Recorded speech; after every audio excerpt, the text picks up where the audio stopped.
हम बात करेंगे एक ऐसी चीज के बारे में जिसको आज तक किसी ने नहीं देखा।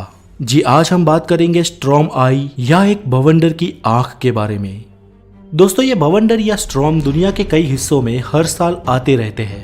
समंदर से उत्पन्न होने वाले चक्रवात या साइक्लोन को हरिकेन कहा जाता है और ये इतना बड़ा और भयानक होता है कि समंदर का लाखों लीटर पानी अपने साथ लेके चलता है। इस स्ट्रॉम को उसके विनाश की अलग अलग कैटेगरीज में विभाजित किया जाता है, जिसमें अगर इसकी रफ्तार 119 से 153 किलोमीटर पर आवर है तो उसको फर्स्ट कैटेगरी में गिना जाता है। रफ्तार जैसे ही 154 किलोमीटर पर आवर से पार हो जाती है वो सेकंड कैटेगरी का रूप धारण कर लेता है। 178 और उसके ऊपर की रफ्तार को कैटेगरी 3 में गिना जाता है। 209 और उसके ऊपर की रफ्तार को कैटेगरी 4 में गिना जाता है। और जब ये साइक्लोन 252 किलोमीटर पर आवर की रफ्तार को छू लेता है उसे टाइप 5 की कैटेगरी में गिना जाता है। ये कैटेगरी बहुत ही विनाशकारी होती है दोस्तों। आज तक का सबसे विनाशकारी हैरिकेन कैटरीना था जो अमेरिका में 2005 में आया था, जिसने उस वक्त 225 बिलियन डॉलर का नुकसान किया था। अभी पिछले साल ही अगस्त 2017 में गल्फ ऑफ मैक्सिको में उत्पन्न हुआ और अमेरिका के टेक्सास स्टेट को हिट करने वाला हैरिकेन हार्वे भी कैटरीना की तरह ही बहुत ही विनाशकारी था। इन दोनों ही भवंडर की कैटेगरी 5 थी। समंदर से पैदा होने वाला ये हैरिकेन जब जमीनी विस्तार से टकराता है तो वो टॉर्नेडो में परिवर्तित हो जाता है और ये टॉर्नेडो इतना भयानक होता है कि आधुनिक से आधुनिक बिल्डिंग को भी पल में तहस नहस कर देता है। ऊपर से हैरिकेन जब जमीनी विस्तार को हिट करता है तो उसके साथ ही जमीन पे इतनी बारिश होती है कि मान लो बादल फट गया। पिछले साल अगस्त महीने में जब हार्वे में 2 दिन में इतनी बारिश हुई थी कि आधा शहर पानी में डूब गया था। दोस्तों इसके अलावा कनाडा और नॉर्थ अमेरिका में भयानक बर्फ के तूफान भी आते रहते हैं जिसे स्नो स्टॉर्म कहा जाता है। इस स्टॉर्म में फर्क सिर्फ इतना होता है कि इसमें बारिश नहीं लेकिन बेहद मात्रा में बर्फ गिरती है और जहाँ पे इस तूफान की असर होती है उसके आसपास के लगभग हजारों किलोमीटर दूर का भाग मानो हिम युग में तब्दील हो जाता है। लेकिन दोस्तों ये सारे स्टॉर्म के मूल में तो एक ही बात होती है कि ये सारे चक्रवात होते हैं और इन सभी चक्रवात के 3 भाग होते हैं।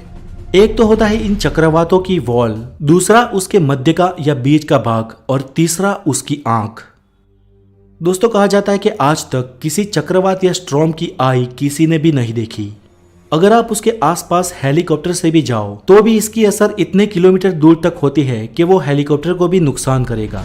इसलिए इसके बीचों बीच की उसकी आई देखना बेहद मुश्किल है। कभी कभी सैटेलाइट से उसकी तस्वीर मिल जाती है, लेकिन यहाँ पे दोस्तों हम उसकी कुछ सैटेलाइट से खींची तस्वीरों से और कुछ फिल्मों की क्लिप्स और एनिमेशन से आपके सामने ये पूर्ण रूप से प्रस्तुत करने की कोशिश करेंगे कि स्टॉर्म के बीच का भाग और उसकी आई कैसे दिखते हैं। दोस्तों आपको ये जान के हैरानी होगी कि जो स्टॉर्म अपने आसपास के सैकड़ों किलोमीटर का विस्तार तहस नहस कर देता है और उसके आसपास 250 किलोमीटर पर आवर की रफ्तार से हवा बहती है, उसके मध्य का, बीच का या सेंटर का भाग बहुत ही शांत होता है और उसके बीचों बीच सेंटर में शून्य अवकाश होता है। अगर कोई इंसान किसी तरह उस स्टॉर्म के बीचों बीच आ जाता है तो उसको वहां पे बेहद शांति और सन्नाटा दिखाई देगा। ना कोई आवाज, ना कोई हवा और एकदम शून्य अवकाश। दोस्तों ये एक कुदरत का करिश्मा ही मान लो कि उसके आसपास स्टॉर्म तांडव मचा रहा होगा लेकिन बीचों बीच बेहद शांति होगी। लेकिन जब स्टॉर्म अपनी जगह से आगे बढ़ेगा तो वो इंसान स्टॉर्म की दीवार को टकराएगा ही और रफ्तार से घूमने वाली वो दीवार उस इंसान को या किसी भी चीज को अपने साथ उड़ा ले जाएगी। वो इंसान बहुत तेजी से दीवार में घूमने लगेगा और ऊपर जाने के बाद उसको जो नजारा दिखेगा वो मंजर होगा जो आज तक किसी ने नहीं देखा। वो होगी इस भयानक स्टॉर्म की आई, बेहद खूबसूरत लेकिन बहुत ही भयंकर। आफ्टर ऑल वो इंसान कहीं और दूर फेंक दिया जाएगा या फिर स्टॉर्म के बीचों बीच घिर के मारा जाएगा, क्योंकि स्टॉर्म इतना भयानक होता है कि उसके सेंटर का नजारा देखने वाला इंसान लगभग जिंदा नहीं बचता। दोस्तों आज के लिए इतना ही। अगर वीडियो अच्छी लगी हो तो लाइक